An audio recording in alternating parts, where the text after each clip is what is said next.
Hello student, welcome back to Karthik institution. तो प्यारे बच्चों, आज हम स्टार्ट करने वाले हैं रिलेशन एंड फंक्शन, संबंध एवं फलन, class 12 math chapter number 1, relation and function. इस चैप्टर को स्टार्ट करने से पहले हम पहले क्लास 11 का 5 मिनट रिवीजन करेंगे। उसके बाद इस चैप्टर को स्टार्ट करेंगे, क्योंकि ये चैप्टर क्लास 11 के चैप्टर नंबर 2 से बिल्कुल कनेक्टेड है। तो पहले 5 मिनट रिवीजन करेंगे, उसके बाद हम इस चैप्टर को स्टार्ट करेंगे। जो बच्चे क्लास 11 में नहीं भी पढ़े हैं, वो भी इस क्लास को पढ़ सकते हैं, क्योंकि इसमें पहले 5 मिनट हम 11 का रिवीजन करवाएंगे। उसके बाद इस चैप्टर को स्टार्ट करेंगे। तो आइए स्टार्ट करते हैं इस चैप्टर को। सबसे पहले हम समझेंगे आखिर संबंध होता क्या है। संबंध,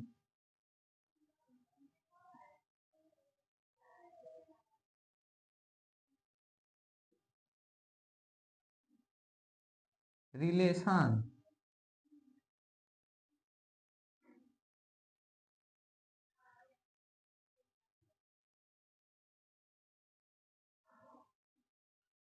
एक्चुअल में जब हम रिलेशन की बात करते हैं, तो रफली तौर पे यदि हम बात करें, तो दो समुच्चयों के बीच का जो कनेक्शन होता है उसे ही हम लोग संबंध बोल देते हैं। मतलब कोई भी, यदि दो समुच्चय है, यदि उनके बीच कोई हमें कनेक्शन नजर आ रहा है, कोई कनेक्शन यदि दिख रहा है, तो हम बोल देंगे कि वो संबंध है, वरना वो संबंध नहीं है। तो चलिए एग्जाम्पल के तौर पे हम मान लेते हैं कि हमारा एक समुच्चय ए ये रहा और दूसरा समुच्चय भी ये रहा।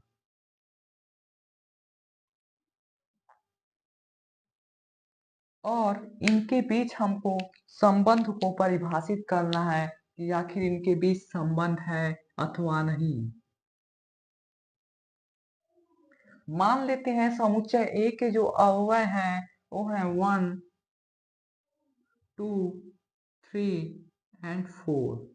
और जो समुच्चय बी के अव्यय हैं वो हैं 3, 4, 5 एंड 6।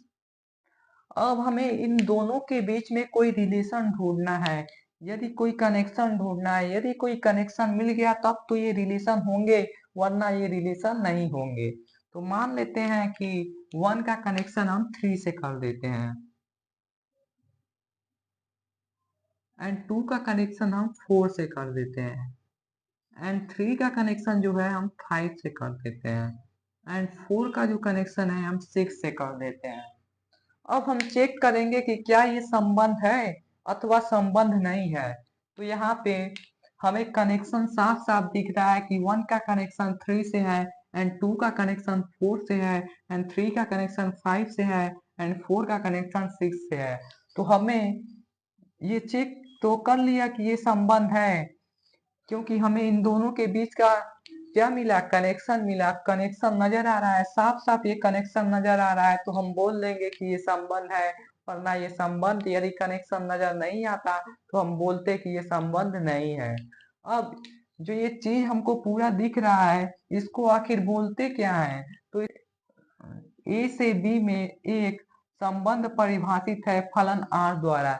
इसको बोलने का तरीका ये है कि ए से बी में एक संबंध परिभाषित है फलन आर द्वारा। अब इसको लिखते कैसे हैं, तो इसको लिखने का तरीका ये है कि आर, इस फलन आर को लिखने का तरीका क्या है, R such that A to B.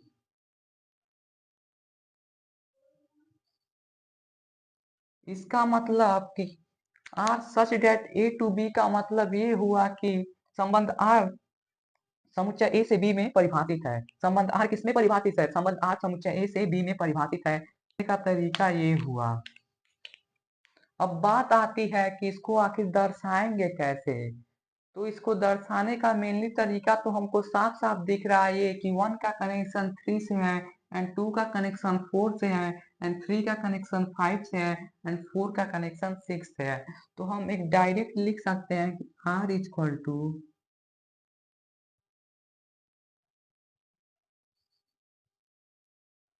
1 का कनेक्शन किससे है, 1 का कनेक्शन 3 से है, एंड 2 का कनेक्शन किससे है, 2 का कनेक्शन 4 से है, एंड 3 का कनेक्शन 5 से है और इसी तरह 4 का कनेक्शन 6 से है।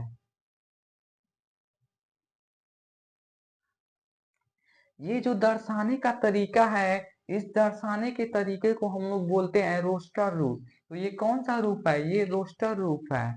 तो हम लिख सकते हैं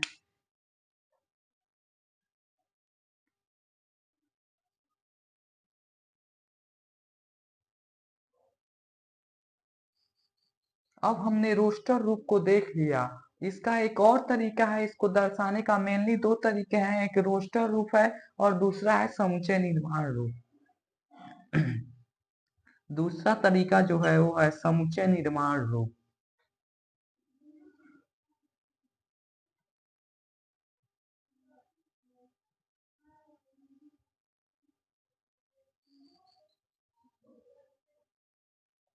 जब समुच्चय निर्माण रूप की बात करते हैं तो मान लेते हैं कि जो हमारा पूरा का पूरा समुच्चय है इसको हम लोग x बोल देते हैं और पूरा का पूरा जो समुच्चय b है हम लोग इसको y बोल देते हैं। अब यदि हम रोस्टर रूप को देखें तो हमें साफ साफ ये नजर आ रहा है कि ये दो रोस्टर रूप में जो लिखे गए हैं ये सब पेयर्ड फॉर्म में है, युग्म रूप में है।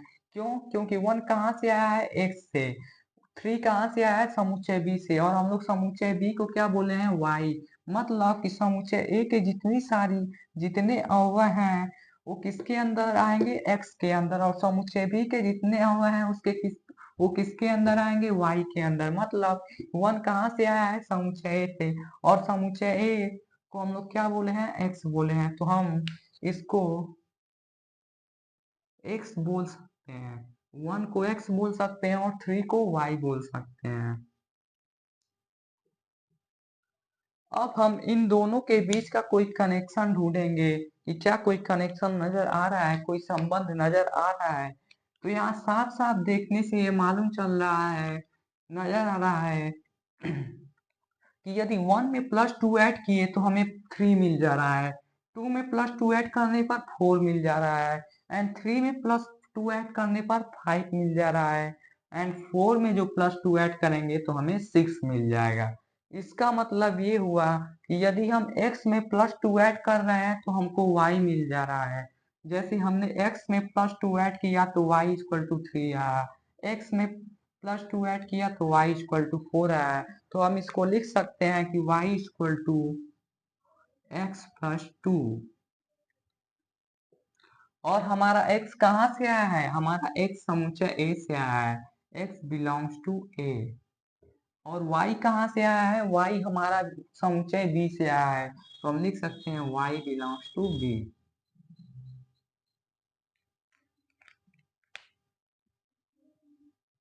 ये जो दर्शाने का तरीका है हम लोग इसको समुच्चय निर्माण रूप बोलते हैं। अब देखते हैं प्रांत, सप्रांत और परिसर को, डोमेन, कोडोमेन एंड रेंज को।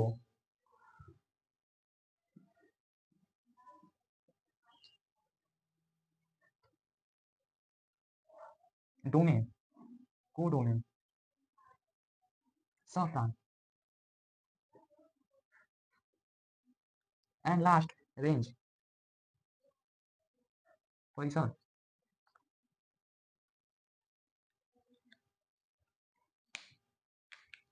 जब प्रांत की बात करते हैं तो प्रांत हम लोग किसको बोलेंगे? प्रांत हम लोग उसको बोलेंगे यदि हमारा समुच्चय ए का प्रतिबिंब समुच्चय बी में यदि हमको नजर आ गया तो हम बोल देंगे कि हमारा प्रांत समुच्चय बी में नजर आ रहा है, तो इसलिए हमारा समुच्चय प्रांत की श्रेणी में आएगा। मतलब ये हुआ कि यदि समुच्चय ए का प्रतिबिंब समुच्चय बी में दिख रहा है, बनता हुआ दिख रहा है, तो प्रांत की श्रेणी में आएगा समुच्चय ए।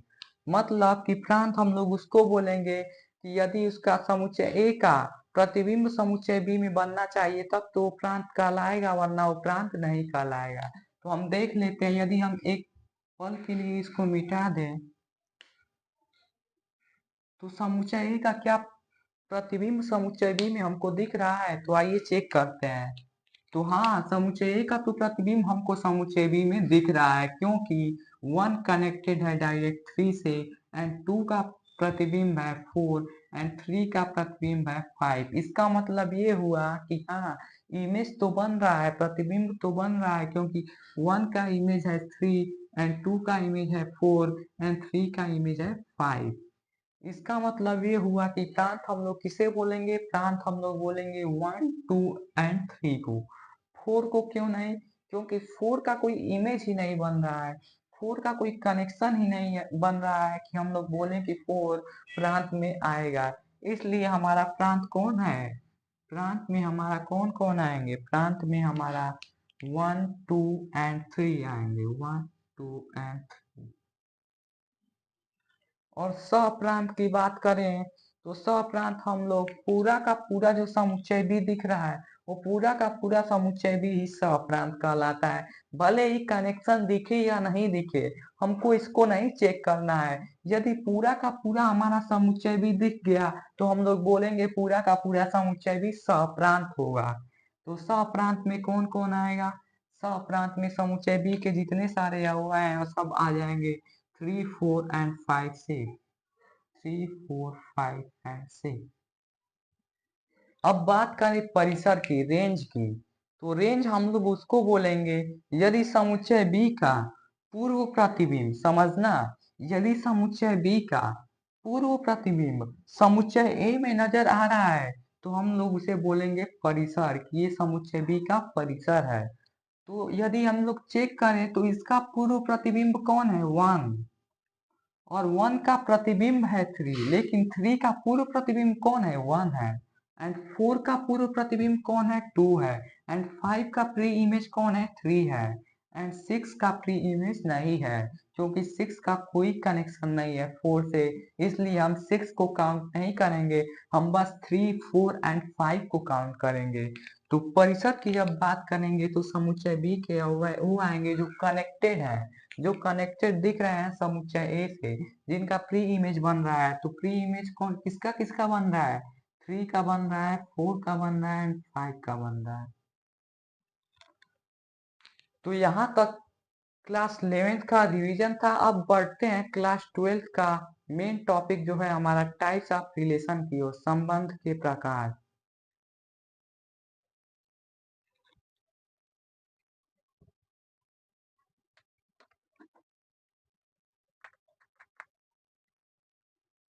अब हम लोग देखेंगे टाइप्स ऑफ रिलेशन को, संबंधों के प्रकार को।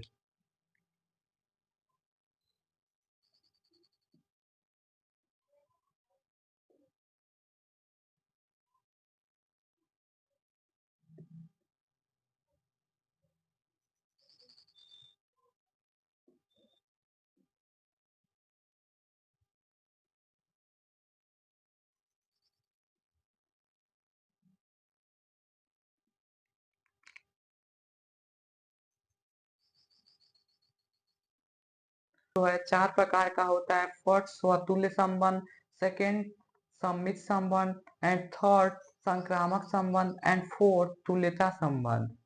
तो कौन कौन सा हमारा संबंध होता है इसको लिख लेते हैं। फर्स्ट है हमारा स्वतुल्य संबंध,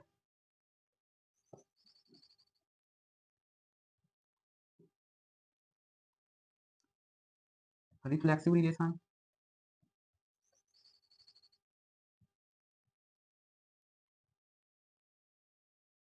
एंड सेकंड है सम्मित संबंध,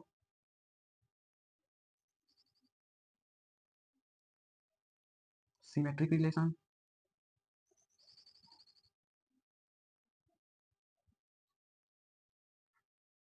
एंड थर्ड है संक्रामक संबंध,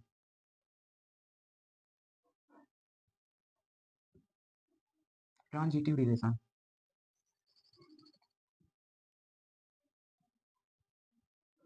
एंड द लास्ट तुल्यता संबंध।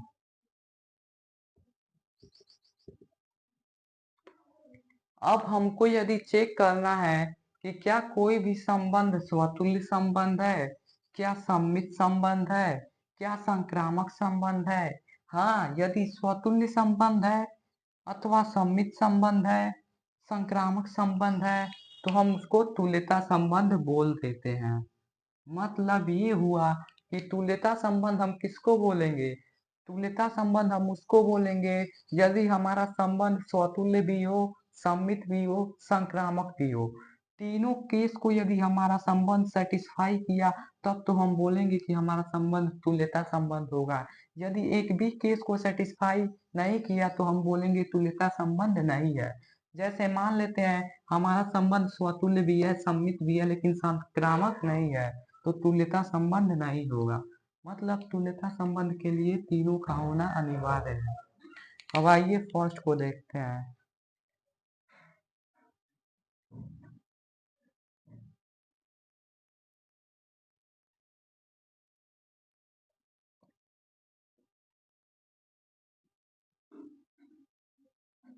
स्वतुल्य संबंध, रिफ्लेक्सिव रिलेशन।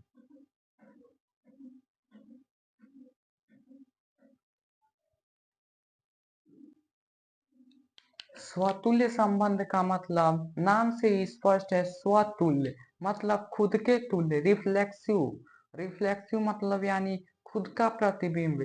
यदि खुद का प्रतिबिंब बनेगा तब तो स्वतुल्य होगा, वरना स्वतुल्य नहीं होगा। जैसे मान लेते हैं कि हमारा समुच्चय, ये एक समुच्चय ए है और एक समुच्चय ए है, क्योंकि हमें ए का प्रतिबिंब ए ही नजर आना चाहिए, तब तो स्वतुल्य होगा, वरना स्वतुल्य नहीं होगा। और एक किया हुआ है 1 2 3 4। यदि हमें स्वतुल्य इसको चेक करना है तो ये देखना पड़ेगा क्या इसका प्रतिबिंब उस साइड एकदम बिल्कुल सेम बन रहा है, खुद के तुल्य बन रहा है, तब तो हम बोलेंगे कि स्वतुल्य होगा, वरना स्वतुल्य नहीं होगा। जैसे 1 का इमेज क्या होगा, 1 का प्रतिबिंब क्या होगा, 1 ही होगा। एंड 2 का प्रतिबिंब क्या होगा, 2 ही होगा। एंड 3 का प्रतिबिंब 3 ही होगा। एंड 4 का 4 ही होगा। मतलब यदि 1 1 से कनेक्टेड है, 2 2 से कनेक्टेड है, 3 का कनेक्शन 3 से है एंड 4 का कनेक्शन 4 से है, तब तो हम बोलेंगे कि हाँ आर एक स्वतुल्य संबंध है, वरना हम ये नहीं बोलेंगे कि ये स्वतुल्य संबंध है। मतलब खुद का कनेक्शन होना चाहिए, खुद का खुद से कनेक्शन होना चाहिए। 1 1 से कनेक्टेड होना चाहिए, 2 2 से एंड 3 3 से एंड 4 4 से, तब तो हम बोलेंगे कि ये स्वतुल्य संबंध है, वरना स्वतुल्य संबंध नहीं है। अब देखते हैं इनको दर्शाने का तरीका। यहाँ रफली तौर पे हम लिख सकते हैं कि खुद का खुद से कनेक्शन होना चाहिए, खुद का खुद से कनेक्शन।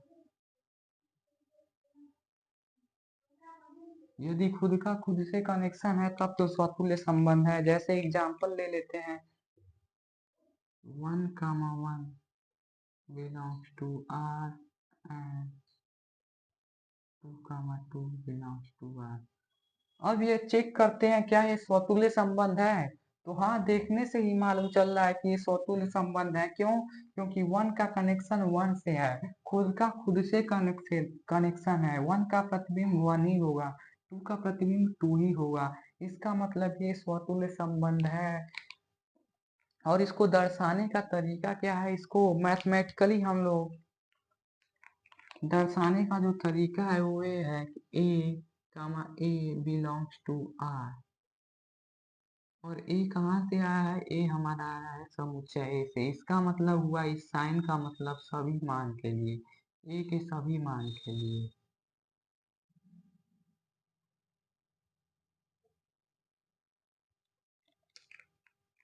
यदि हमारा संबंध इस केस को सेटिस्फाई कर दिया तब तो हम बोलेंगे कि हाँ हमारा रिलेशन जो है वो रिफ्लेक्सिव का है, वरना हम नहीं बोलेंगे। अब चलते हैं सममित संबंध की ओर।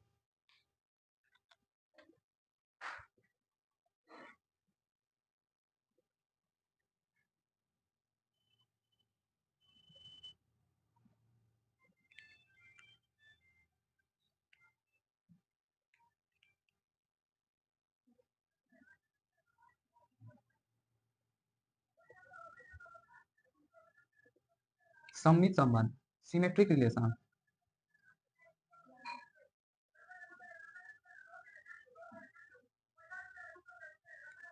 सिमेट्रिक रिलेशन हम किसको बोलेंगे? सिमेट्रिक रिलेशन हम उसको बोलेंगे यदि मान लेते हैं कि हमारा समुच्चय एक समुच्चय ए है 1 2 3 एंड 4 एंड समुच्चय बी जो है हमारा ये है, समुच्चय बी के जो वो है 1 2 3 एंड 4।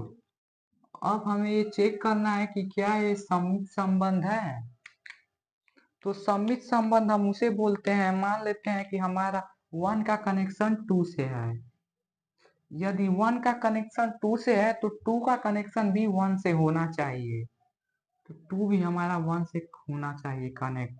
यदि हम लोग 3 का कनेक्शन 4 से कर दें तो 4 का कनेक्शन यदि 3 से होगा तभी सममित संबंध होगा, वरना सममित संबंध नहीं होगा। इसका मतलब ये हुआ कि यहाँ उल्टा चल रहा है। यदि 1 का 2 से है तो 2 का 1 से होना जरूरी है, मतलब यहाँ उल्टा चेक करना है, जो भी दिख रहा है उसका उल्टा भी दिखना चाहिए।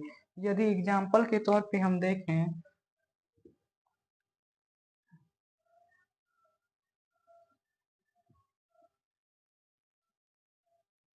यदि 1 2 से कनेक्टेड है, 1 का कनेक्शन 2 से है, तो इसका उल्टा क्या हुआ? इसका उल्टा ये हुआ कि 2 का कनेक्शन भी 1 से होना चाहिए, तभी तो सममित होगा, वरना सममित नहीं होगा। मतलब यहाँ हम लिख सकते हैं रफली तौर पे, उल्टा कनेक्शन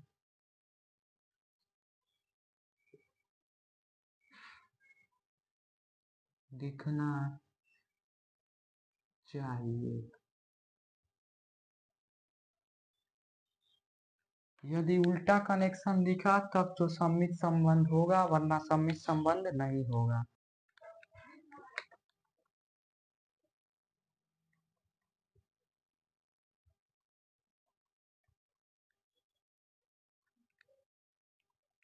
अब बात करते हैं थर्ड संक्रामक संबंध की।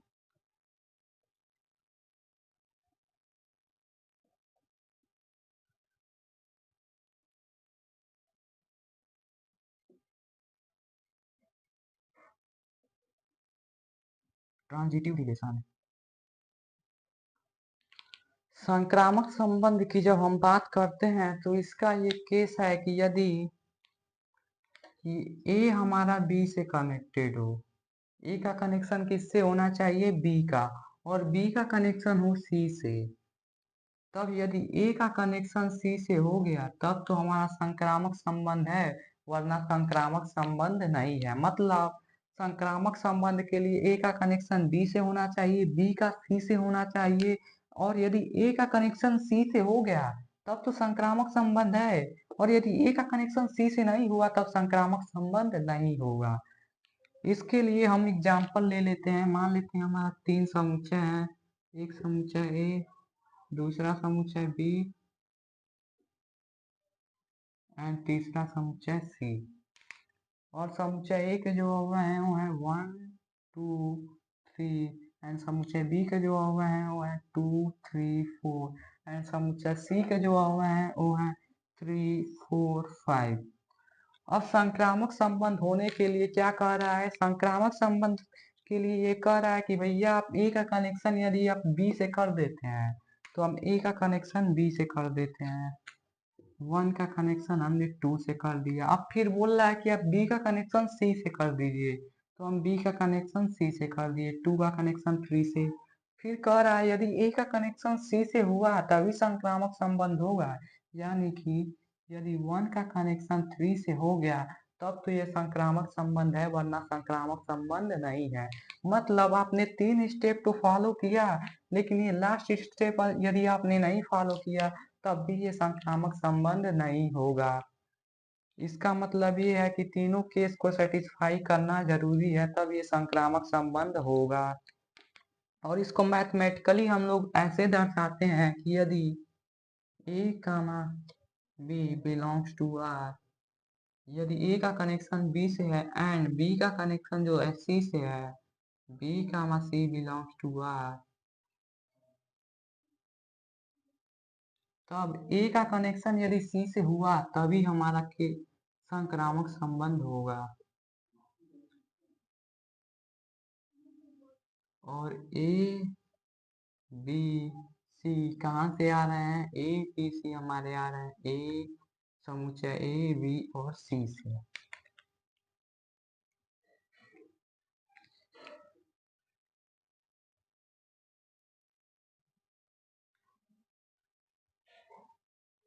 यदि हमारा केस इन स्टेप को फॉलो किया तब तो अब संक्रामक संबंध कहलाएगा, वरना संक्रामक संबंध नहीं कहलाएगा। अब बात करते हैं तुल्यता संबंध की।